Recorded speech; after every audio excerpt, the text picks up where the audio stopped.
Untuk mensupport Belajar Bentar, kalian bisa mengklik subscribe. Halo, selamat datang di Belajar Bentar.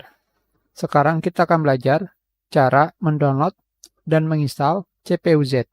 Untuk mendownloadnya, pada mesin pencari, kalian ketikkan CPU-Z, enter, dan kalian pilih CPU-Z software.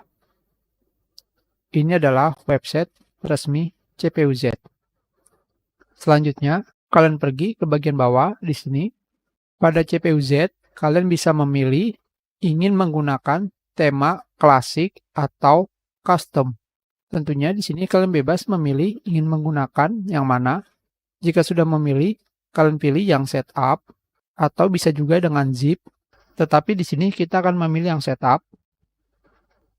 Jika terdapat iklan, kalian klik close. Dan kalian pilih download now.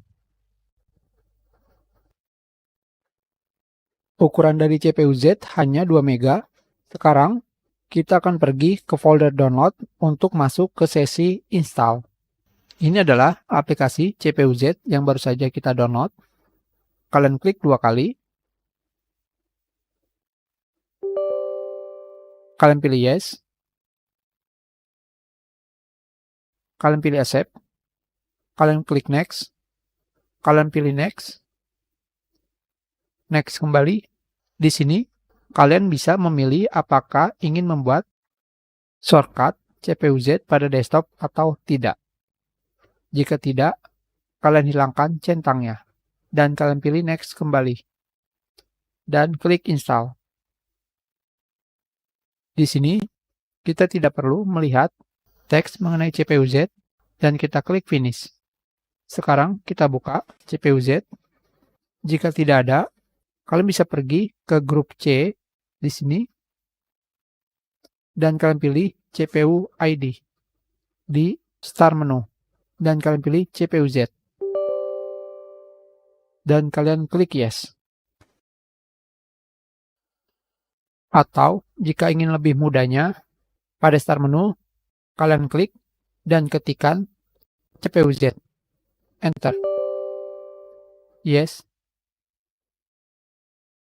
Tentunya, jika kalian pernah menggunakan GPU-Z yang dikhususkan untuk melihat spesifikasi pada GPU kalian, CPU-Z dikhususkan untuk melihat spesifikasi pada CPU. Di sini kalian bisa melihat nama prosesornya, kode nama, dan sebagainya macamnya. Kalian juga bisa melihat fiturnya di sini. Kalian juga bisa melihat kalian itu menggunakan motherboard apa. Begitu pula dengan chipsetnya. Kalian juga bisa melihat berapa jumlah RAM kalian, apakah dual channel atau single channel. Kalian juga bisa melihat spesifikasi dari RAM kalian seperti siapa manufakturnya dan spesifikasi lainnya mengenai RAM.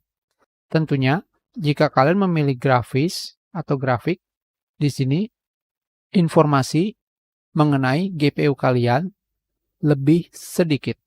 Itulah kenapa CPU-Z lebih baik kalian gunakan untuk melihat sistem atau spesifikasi pada CPU, memori, dan mainboard. Bukan untuk melihat spesifikasi VGA atau GPU. Kita sudahi pelajaran kita. Terima kasih. Kalian bisa memberikan komentar jika ada kesalahan atau ada yang ingin ditanyakan. Silakan dibagikan jika bermanfaat untuk orang lain. Berikan like jika kalian menyukai video ini dan klik subscribe untuk berlangganan di Belajar Bentar.